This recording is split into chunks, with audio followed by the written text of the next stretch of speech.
الحمد لله والصلاة والسلام على رسول الله أما بعد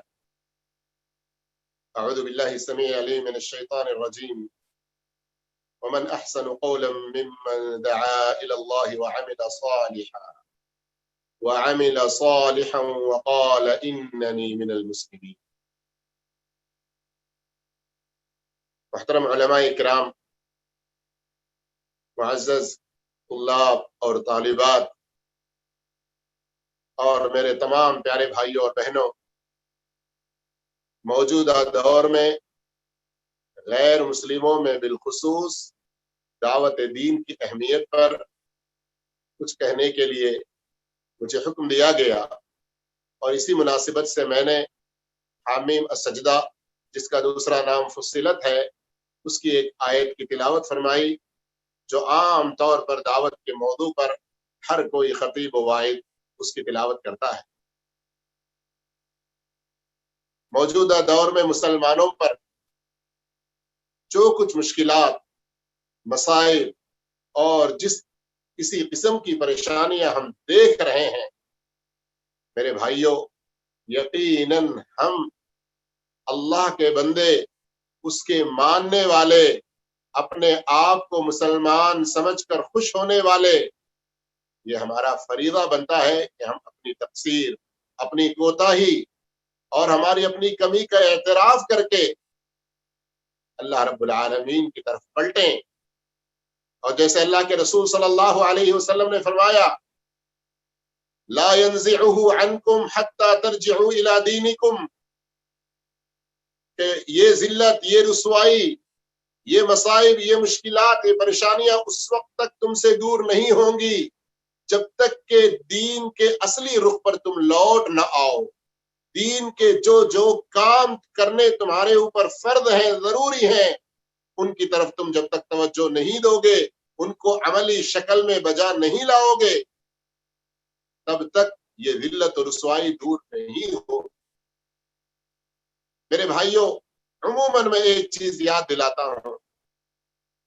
کہ ہمارے نبی کریم محمد مصطفیٰ صلی اللہ علیہ وسلم کے آنے سے پہلے جس زمانے کو زمانے جاہلیت کہا گیا، قرآن نے خود لفی ضلال مبین، انتہائی کھلی واضح قسم کی گمراہی میں وہ لوگ تھے کہا، لیکن یہی لوگ ساری دنیا کے رہبر کیسے بنے؟ ساری دنیا کے رہبر کیسے بنے؟ اللہ کے دین کی طرف جب آئے، اور ہم جانتے ہیں کہ سب سے پہلے جنہوں نے اسلام قبول کیا،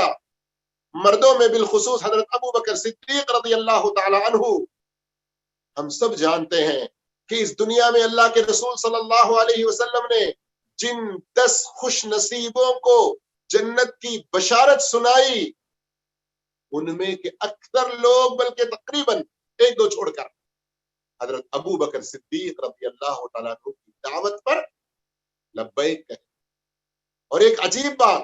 آج کے جمعہ کے خطبے میں امام حرم شیخ سعود شرائم حفظہ اللہ نے ذکر فرمایا کہ وہ سارے کے سارے مالدار تھے، لیکن ان کی مالداری ان کے ہاتھوں میں تھی، ان کے دلوں میں آخرت تھی، اللہ کے دین کو لے کر آگے بڑھتے رہے، کونے کونے میں پہنچاتے رہے، تو ذلتوں سے وہ عزتوں کی طرف آئے، مصیبتیں ساری دور ہو گئیں، دنیا کے رہبر بن کر آگے آئے۔ آج بھی بہت سخت ضرورت ہے۔ آج ہی استاد محترم، ہمارے مربی و مشفق فضیلت الشیخ مقصود الحسن فیضی حفظہ اللہ، جمعہ کے بعد کی ایک مختصر میٹنگ میں جسے بتا رہے تھے کہ شیخ امام علامہ ابن باز رحمہ اللہ ایک موقع پر کہہ رہے کہ تمام امت مسلمہ کے ہر فرد کو، امت مسلمہ کے ہر فرد کو دعوت کے میدان میں آنے کی سخت ضرورت ہے۔ کیوں؟ جس قدر کفر، بے دینی پھیلتی جا رہی ہے، جتنے دعات اس وقت میدان میں موجود ہیں وہ کافی نہیں ہے۔ کورونا کے اس مصیبت کے وقت میں دیکھ رہے ہیں نا کہ کئی جگہوں سے ایسی خبریں بھی آئیں کہ ڈاکٹر کافی نہیں ہو رہے ہیں، ہسپتال کافی نہیں ہو رہے ہیں۔ ابھی یہ ہفتے بھر کی رپورٹیں بھی اگر آپ نے دیکھی ہوں تو کئی ہمارے ملک کے اندر کئی صوبوں کے ذمہ داروں نے یہ خبر عام کی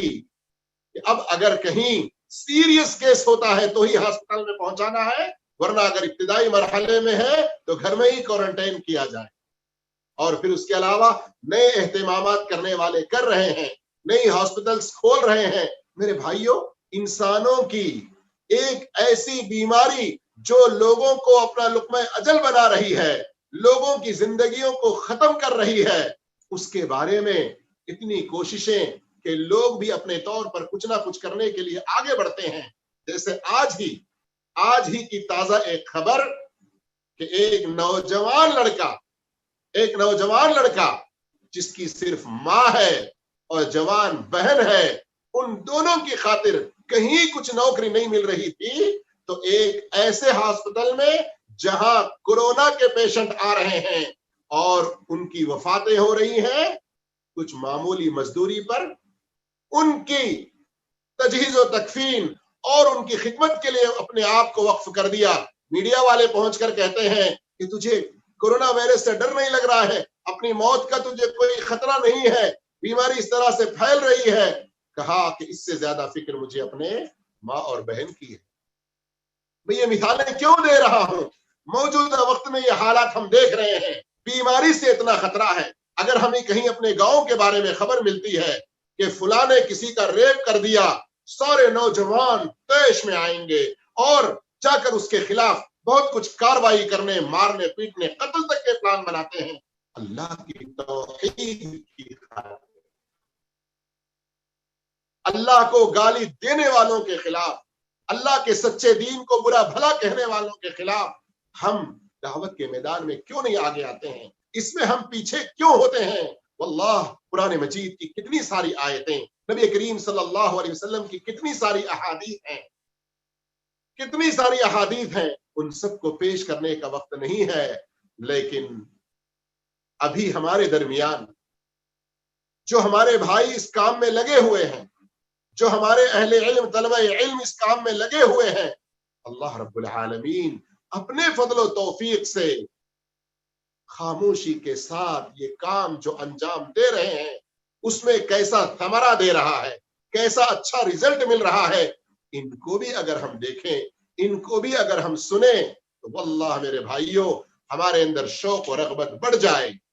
ہمارے اندر شوق و رغبت بڑھ جائے۔ ضرورت اس بات کی ہے، آج ہمارے نوجوانوں کو اپنے گیموں کے بارے میں، یوٹیوب کے بارے میں، دنیا میں ترقی کے نام پر مختلف علوم و فنون سیکھنے کے لیے کیسا شوق و جذبہ ہے، لیکن اللہ کے دین کی کوئی فکر نہیں۔ اللہ کے دین کی ایک بات لوگوں تک پہنچانے کے لیے ہمیں اگر ایک کلمہ کہنا پڑے، ایک چھوٹا سا مساعدہ اور ہیلپ کرنا پڑے، ہمیں کسی طرح کی کچھ ساتھ داری دینا پڑے، میرے بھائیوں کسی بھی طرح کی مروت کے بغیر، کسی دنیاوی لالچ کے بغیر، اللہ کی رضا اور اس کی اخلاص کے ساتھ اس کے دین کی خدمت میں ہم جس قدر آگے بڑھیں گے، اللہ کی مدد یقیناً ویسی پہنچے گی۔ واللہ میرے بھائیوں ابھی اس مہینے کے اندر میں اللہ اکبر، کورونا شروع ہونے کے بعد، لاک ڈاؤن کے بعد 2-3 مہینوں کے اندر خصوصاً ہمارے بر صغیر میں جتنے زیادہ اہل علم، جس قدر دعات اللہ کو پیارے ہو گئے ہیں، کیا یہ ہمارے لیے عبرت کی بات نہیں ہے؟ ابھی کون سی ہم خوشیوں میں ہیں؟